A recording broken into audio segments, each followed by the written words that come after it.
Então eu tenho certeza que a gente vai chegar acima das expectativas que a gente tinha. Eu vou confessar uma coisa, Ricardo Almeida. Talvez lá atrás eu achasse isso loucura. Eu também. Eu falava, não, cara, o Renan ele vai crescer, óbvio. Eu porque achava. ele é melhor intelectualmente, ele é melhor de oratória, de comunicação. Enfim, ele é melhor em 100% das coisas do que o Flávio, Lula, etc. Zema, cara. Só que eu acreditava que isso só seria possível quando ele aparecesse num debate. Porque estavam lá Romeu Zema, Ronaldo Caiado, Flávio Bolsonaro, Moro e... quem era o outro? E o Haddad. E o Tarcísio, né? Falei, ué, como assim os caras fazem um fórum, é convidado o quarto e o quinto, E o terceiro não. e o terceiro não? Porque a gente já tem que tratar isso com a indignação merecida, com o espanto merecido. Acabou de sair, não sei se você viu, saiu agora no Globo esta notícia, uma pequena matéria sobre a observação irônica que o Renan fez a respeito da vice do Flávio Bolsonaro, que o Eduardo estava aí querendo dizer que ia ser vice. Parem de facilitar, ironiza Renan Santos após vídeo de Júlia Zanata, cotada a vice de Flávio Bolsonaro. Eles falam alguma coisa na matéria? Deixa eu ver. Bota aí. O pré-candidato à presidência por missão, Renan Santos, fez nas redes sociais ironizar a possibilidade da deputada Júlia Zanata, do PL Santa Catarina, ser cotada a vice na chapa do também pré-candidato Flávio Bolsonaro. A ideia saiu do ex-deputado Eduardo Bolsonaro, que fez a defesa na semana passada e disse que a parlamentar do PL estava à altura do cargo por sua lealdade. Eu acho que sim, que ela está à altura do cargo, né? Parem de facilitar, eu quero ter algum mérito na vitória, postou Renan Santos ao reproduzir um vídeo postado pela própria Zanata. Bom, não tem muita coisa aí, mas eu acho que a parte empatado na última pesquisa Quest, baixa aí pra ver se tem alguma coisa interessante. Depois que citou o nome de Zanata para o posto de vice na chapa do irmão, a declaração de Eduardo tem sido criticada. O ex-deputado trocou farpas com o influenciador de direita Rodrigo Constantino, que está fazendo seu ensaio para meio que sair do barco. A discussão teve início após o influenciador publicar que a parlamentar não agrega um só voto ao Flávio onde ele mais precisa. Eduardo é mesmo camisa 10 do Lula, escreveu o influenciador, que caracterizou a opção como voltada apenas à bolha. Bom, aí tem as falas do deputado se defendendo o Constantino e tal, mas o que é de interessante aí nessa matéria, né? O que é interessante é ver como o jornalismo agora está prestando atenção no que a gente está fazendo. Então eu vejo toda semana saindo algum tipo de manifestação, ou favorável, ou contrária, ou alguma coisa que o Renan disse, alguma coisa que ele fez nas redes sociais, um vídeo que ele gravou e já apareceu na TV algumas vezes. Ou seja, isso é um sinal de aceitação da candidatura da missão. Essa é uma candidatura que já está meio que estabelecida e tudo vai nessa direção. A fala também do Ronaldo Caiado, recente, de dizer que tinha muito aí a conversar com o Renan, vai exatamente também nesta mesma direção. É a admissão de um candidato que provavelmente não estará, né, na disputa, mas que quer aí conversar conosco, quer ver algum tipo de agenda. E aí, você acha que isso era esperado, Renato? Bom, boa tarde, meus caros amigos.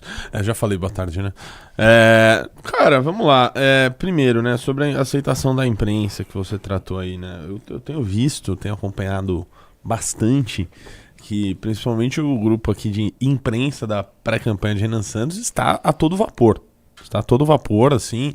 São links e mais links e pedidos de entrevista. E isso é reflexo de uma coisa muito simples, né? Que é a consolidação do Renan Santos em terceiro lugar em praticamente todas as pesquisas, né? É muito difícil você talvez apontar uma que tem alguém na frente dele, praticamente inexiste. Lembrando que, né, e nosso público não nos deixa mentir, que a gente foi desde o começo bastante claro qual seria aquela metodologia que a gente acredita que seja a mais próxima da real, né, que é a pesquisa Atlas Intel. A gente já falou isso nas últimas duas eleições, em que a Atlas também fez cobertura de eleições no Brasil, os resultados que vem se mostrando no mundo também, mas a gente vê que os outros institutos de pesquisa estão no que a gente acredita que é uma espécie de ajuste ao que está mostrando a pesquisa Atlas, tá? A Atlas, portanto, mostrou o Renan com 6,9. Teve até pesquisas que foram mais generosas, tá? Pesquisa Vetor Arrow colocou colocou o Renan com 7,5%. 7,5%? E depois vieram os outros institutos, né? O Real Time com 6, hoje saiu a Synexus com 5. Parece que tem um outro outro tracking aí de uma outra pesquisa, não vou falar qual, que não é a Atlas, que também está dando uma porcentagem do Renan já perto da casa dos 2 dígitos. Enfim, a gente tem visto esse ajuste aí sendo feito em outras pesquisas, né? E por isso, justamente por isso, estamos bastante esperançosos com a próxima Atlas, que é aquela que a gente acredita que tem o resultado mais próximo da realidade, porque o Renan deve crescer, e cresceu desde que a última pesquisa surgiu. Sendo assim, ele é, hoje, flagrante, inequívoco, o terceiro colocado na disputa. Ponto. Por enquanto. A partir disso, a mídia, que antes fazia uma cobertura muito grande, até exagerada, né, de candidatos que agora estão atrás de Renan Santos, vai ter que fazer o seu ajuste também. Da mesma forma que esses institutos de pesquisa fizeram ajustes, a imprensa também tem que fazer. Eu estava vendo hoje de manhã que teve um fórum da Veja. A Veja fez um fórum hoje. Eu fui ver as figuras que estavam lá e, enfim, já me deixou bastante puto, né? Porque estavam lá Romeu Zema, Ronaldo Caiado, Flávio Bolsonaro, Moro e... quem era o outro? E o Haddad. E o Tarcísio, né? Falei, ué, como assim os caras fazem um fórum? É convidado o quarto e o quinto? E o terceiro não. E o terceiro não. Porque a gente já tem que tratar isso com a indignação merecida, com o espanto merecido. Talvez tenha sido marcado há muitos meses atrás e esse foi a maneira que fez, não sei. Mas o fato é que teriam que ter feito esse convite, enfim, ou algo do tipo. Então, cara, essa consolidação em todas as pesquisas, a própria Quest, que a gente questiona bastante o método dela, né, e a questionar o próprio instituto, também mostrou o Renan em terceiro lugar. Então, que as pessoas ficaram espantadas, né? Eu vi, não, o MBL comemora que o Renan está... Não, o MBL não comemorou o resultado da Quest. Não comemoramos o resultado da Quest, porque o resultado da Quest para nós está errado. O Renan tem muito mais do que aquilo. Que eles colocam 3% ou 4%, não sei. E agora eles já estão projetando ter 10%. Não, a gente sempre falou isso aqui, abertamente, em lives, em todos os lugares que a gente vai.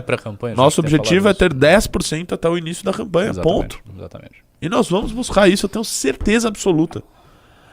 A gente ainda está no mês de junho, provavelmente vão ter as pesquisas do final do mês, deve ter Atlas esse mês, imagino. Deve ter em julho também. E eu acho que e depois que chegar em agosto, aí vai ter pesquisa de 2 em 2 semanas, uma em uma semana, vai ser um ritmo muito mais rápido. Então eu tenho certeza que a gente vai chegar acima das expectativas que a gente tinha. Eu vou confessar uma coisa, Ricardo Almeida. Talvez lá atrás eu achasse isso loucura. Eu também. Eu falava, não, cara, o Renan ele vai crescer, óbvio. Porque achava. Ele é melhor intelectualmente, ele é melhor de oratória, de comunicação.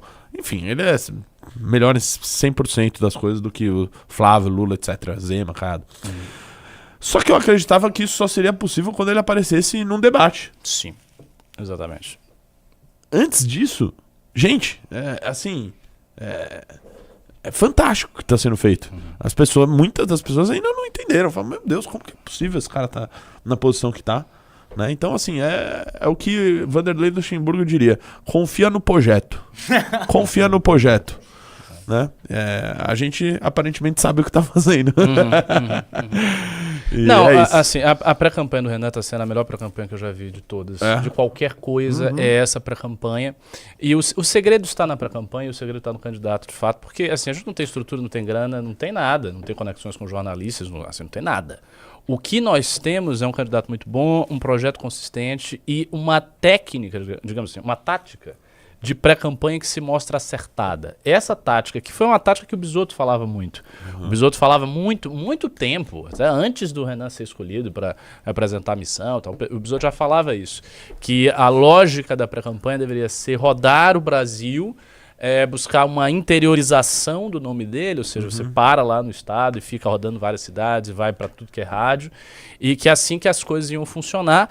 E de fato é assim que as coisas estão funcionando mesmo. Essa tática foi muito acertada e é uma tática que é barata, porque você consegue ir para as coisas, você não gasta muito, você vai a tudo que é lugar, obviamente você vai crescendo, as pessoas vão se interessando mais pelo seu discurso, então rádios maiores, televisão, tudo vai querendo que você esteja lá, porque você está dando audiência, todos os podcasts querem o Renan, porque o Renan dá audiência pra caramba. Não há um podcast no Brasil tirando... Inclusive eu peço desculpas aos que meus não amigos, Renan, né? aos meus amigos de de todos os podcasts aí do Brasil que estão, muitos deles já me infernizando pra ter novamente o Renan. E calma! Calma, ele vai, né? Mas, naturalmente todo mundo quer, pô. O cara dá audiência, aí tem um público super fiel. Aonde ele vai crescendo. Realmente não tem como errar. Isso, assim, a consistência disso aí é muito grande. Eu confesso, antes da jornada, eu achava que poderia bater coisa de 5%. E assim, eu já achava que 5%. Era muito. 5%, é muito. Porque é muito. É muito. Veja, as pessoas não têm noção disso. Vamos colocar aqui em termos claros. Nós temos cerca de 100 milhões de eleitores no Brasil.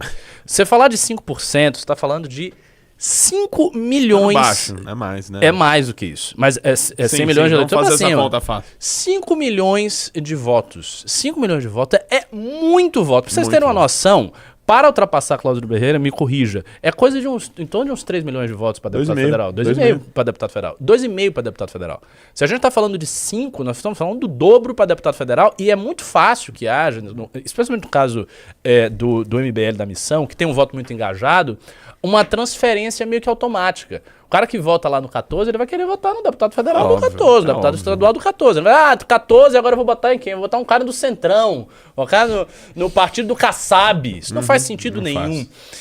Então, a partir desta lógica aí, a gente tem um projeto que está muito consistente.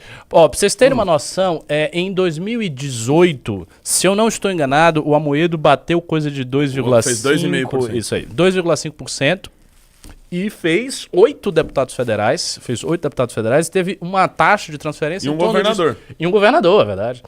Se bem que o governador não foi dele.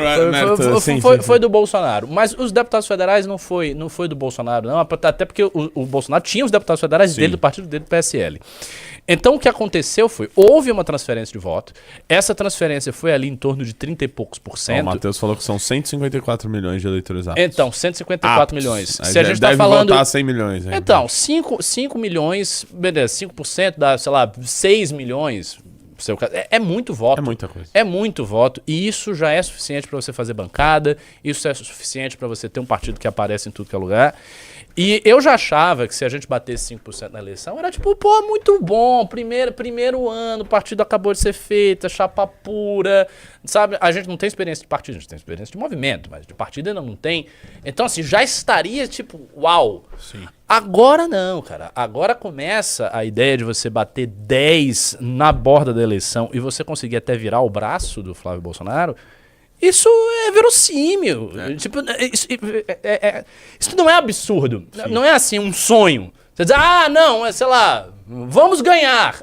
Não é isso. Há uma lógica disso aí. E veja, se a gente chega com 10% na borda da eleição, acontece aquela mágica que é o sujeito que vai votar, ele começa a encarar o terceiro lugar como um voto possível. Porque você não tá vendo um terceiro lugar com 2%. Sabe? O terceiro lugar com 2%, esquece, esse cara não vai fazer nada. Agora com 10%, 10% é outra coisa, 10% é viabilidade. E aí o nível de interesse, tanto da elite midiática, dos empresários, da galera com grana, dos políticos, vai pro céu.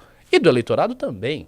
E é isso que a gente precisa. Isso. Se a gente tiver essas duas coisas, a gente tem chance de ganhar a eleição mesmo, para valer. E mais do que isso, nós temos uma vantagem, que é a campanha do Flávio está sendo corroída. É uma campanha sem talento. O candidato é muito ruim, né? Então, é um candidato muito ruim.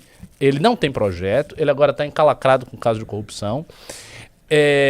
As decisões políticas e de marketing que o Flávio toma, eu sinceramente não sei quem é que está tomando essas decisões, porque são todas decisões muito estúpidas. Esse negócio dele tentar conseguir o voto da mulher desesperadamente, ele tenta e faz vários acenos e também não consegue, se consegue não muda nada. Ou seja, ele só está fazendo merda. Ele está todo cagado, está fazendo um monte de bosta, não está indo para lugar nenhum. E esse é o nosso adversário. Então, graças a Deus, machalá. Antes, enquanto eu falo, você precisa pesquisar uma coisa. Quanto o Pablo Marçal tinha de intenção de voto em junho de 2024? Bela pergunta. E depois no início da campanha em agosto. Quero ver em junho, eu quero ver em maio, em junho, em agosto. Pronto, te dei uma missão difícil aí pra você pesquisar, mas dá uma olhada aí. Sei lá, pesquisa Datafolha, sei lá, escolhe aí o instituto. Vamos lá. Porque eu tenho uma suposição, tá? Eu acho que o Pablo Marçal, antes do início da campanha, não tinha 10%. Não tinha. Eu acho. Então, achei aqui. Em maio de 2024, ele tinha entre 8% e 10% nas principais pesquisas. 8 e 10. Em 8 e junho 10. de 2024, ele tinha de 12% a 14%. Em agosto, ele tinha entre 21% e 31%. Tá, perfeito. Ok. Bom, se a Perfeito. gente fizer uma regra de 3, considerando que o Renan tenha 7% agora, que é uma estimativa conservadora. Olha, então, Uma mas é estimativa que eu conservadora, porque os assisti, eu assisti o Renan ontem lá em Santarém, ele já falou já. E a gente tem trackings que o Renan já alcançou o patamar aí de Pois é. que a gente imaginava para agosto. Pra agosto. Mas vamos ver se se confirma. Às Isso. vezes chega na véspera da pesquisa, às vezes não dá, não sei. Não, e por essa proporção, quando ele estava na borda da eleição, ele multiplica de junho. E de mais de 2 institutos Ele diferentes. multiplica. Ele tem em torno de 10 e na eleição ele tem 20? Isso. Como dizer? Então, ele Na começou borda em da maio eleição. com 10% e acabou a eleição entre 21% e 31%. E Não, junho, é que esse... Em junho. junho, ele tinha 12% a 14%. 12 e depois na eleição, no início da eleição. 21%. No início da eleição. No início, esse 21 eu não sei. Foi em maio. Em maio, 10%. Tá, você tá meio confuso com isso. mas- Exatamente. Eu percebi. Em maio... Mas eu assim, a entendi. gente entendeu. A gente entendeu. Fazendo uma regra de 3, assim, o ponto que eu quero chegar é, mesmo numa estimativa conservadora abaixo, tomando aí 7%, na eleição ele vai ter 10%. Sim. Se seguir uma regra de 3 em relação ao Marçal, Lembrando- na estimativa Não. conservadora.